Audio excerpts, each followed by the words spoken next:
Dati guys, nandito si Ivan at ngayon may mahalaga kaming sasabihin sa inyo ni Maria. Oo, ang pangit niyan. May nangyaring kakaiba sa bahay namin kagabi. Nagkikislapan ang mga ilaw. May mga kumakalabok.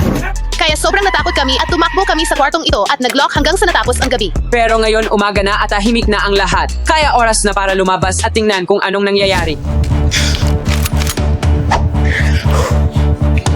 Tara na!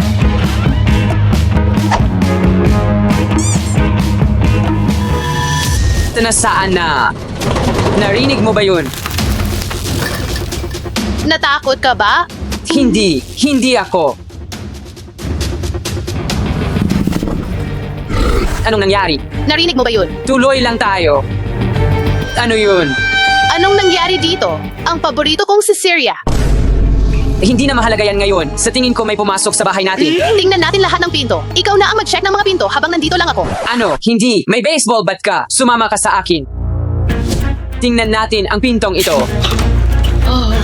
Nakalock. Tingnan natin ang iba pa. Ito ang main door. Nakalock. Walang nakapasok mula Baka dito. doon sila dumaan. Kaya tingnan natin yon. Tingnan mo. Bukas ang pintong ito. Natakot ako. Sino ang nandito? Sandali. Ano yung mga bakas? Ano yan? Wala yan dito dati. Mas natatakot na ako ngayon. Saan papunta ang mga ito? Sa tingin ko papunta sa kusina. Maria, maghanda kang paluin siya. Lumayas ka sa bahay namin. Oh, sandali lang. Ako to, si Mike. Kaibigan nyo. Mike, tinakot mo kami. Paano ka nakapasok dito? At bake it. Bukas ang pinto. Pumasok ako sa bahay at natapakan ko ang isang chocolate bar. Ngayon nililinis ko ang sapatos ko. By the way, bakit ang kalat-kalat? Kami. Hindi kami yon. Sino nga? Sinusubukan naming alamin. Talagang kakaiba ang nangyari kagabi. May mga kakaibang ingay buong gabi. Kalokohan lang ito, di ba? Wala akong alam. Narinig mo ba yun? Oh, nasa sala. Tingnan natin. Tingnan mo. May nagbukas ng TV. Nakita ko to sa mga pelikula. Ibig sabihin nito, may multo sa bahay no? Mga multo. Oh, posibleng mangyari yan. Walang silbi ito. Makakatulong ito. Isa itong mahiwagang anting-anting na nagpapalayas ng multo.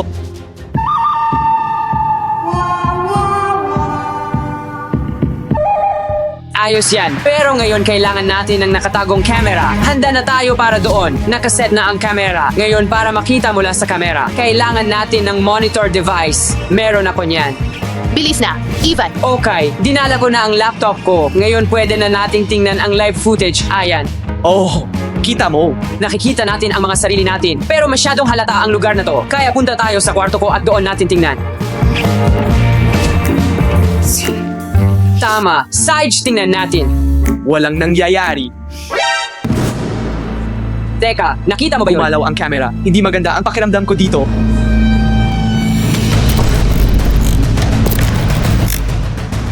Sandali. Anong nangyayari? Ito na ang multo. 100%. Kailangan natin itong tingnan. Anong nangyari? Nabasag ang camera. Masama ang multong ito.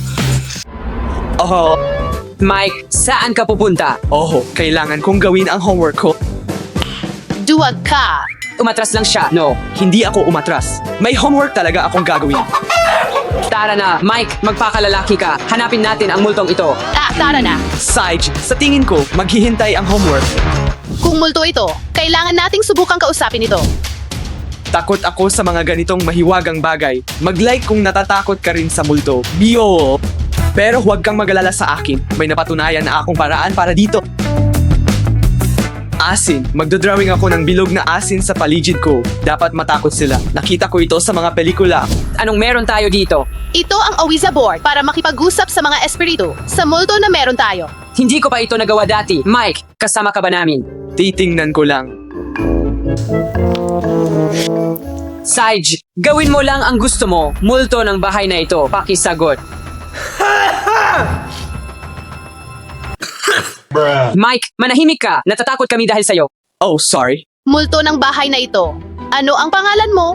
Sa tingin ko nararamdaman ko ang espiritu niya. Tara, alam mo, subukan ko.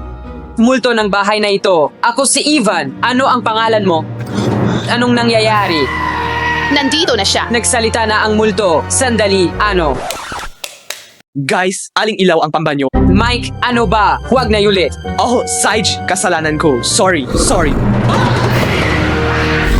Sino yun? Sa tingin ko nagpasya ang multo na makipag-ugnayan. Sumunod ka sa akin.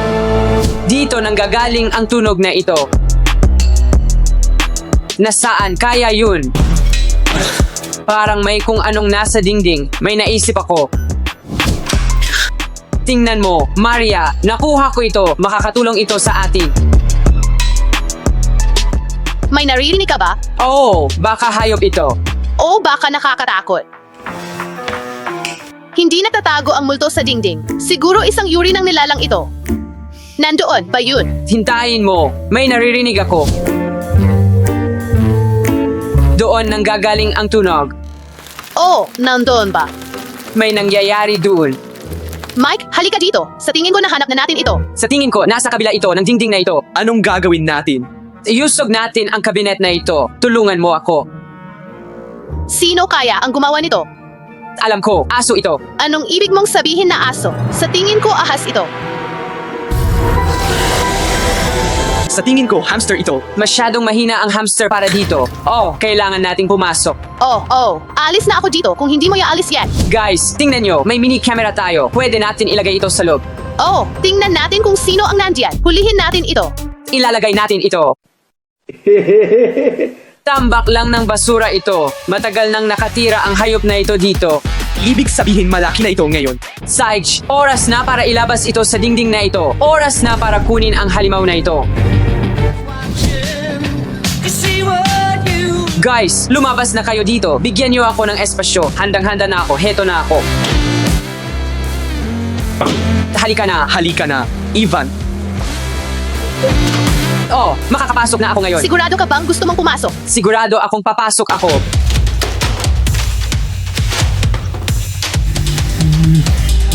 Blicky got the stiffy got blicky drumming home 50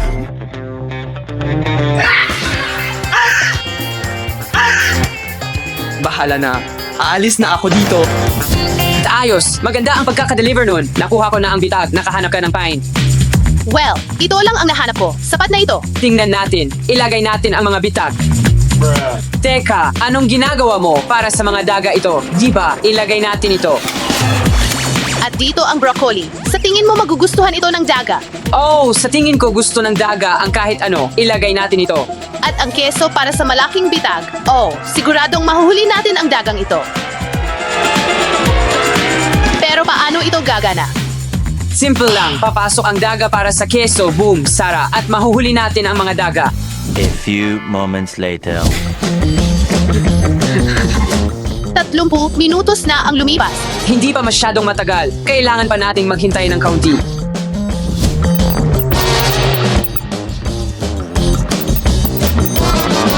Siguro umorder ka na lang ng pagkain. Ayoko. Sage, babalik ako kaagad. Mag-subscribe.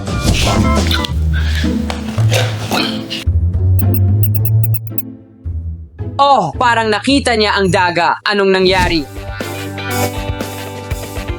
Nagutom ako. Kaya kumuha ako ng crackers mula sa bitag ng daga. Baliw ka ba? Kahit ano, at least nakuha na natin ang daga ngayon. Walang dapat ipag-alala na huli na natin siya sa wakas. Gusto niya ang malaking piraso ng keso na iyon. Pero ngayon papakawalan na natin siya sa kagubatan. Sige, halimaw. Oras na para tumakbo sa kalayaan. Baka dapat sa atin na lang natin ito. Magandang pakinggan, pero sa tingin ko hindi matutuwa ang mga magulang natin. Oo nga. Bye! Mamimiss ka namin. Well, guys, salamat sa panonood ng video na ito. Siguraduhin niyong i-click ang likes, mag-subscribe sa channel at magsulat ng comments. Bye! Sino yun?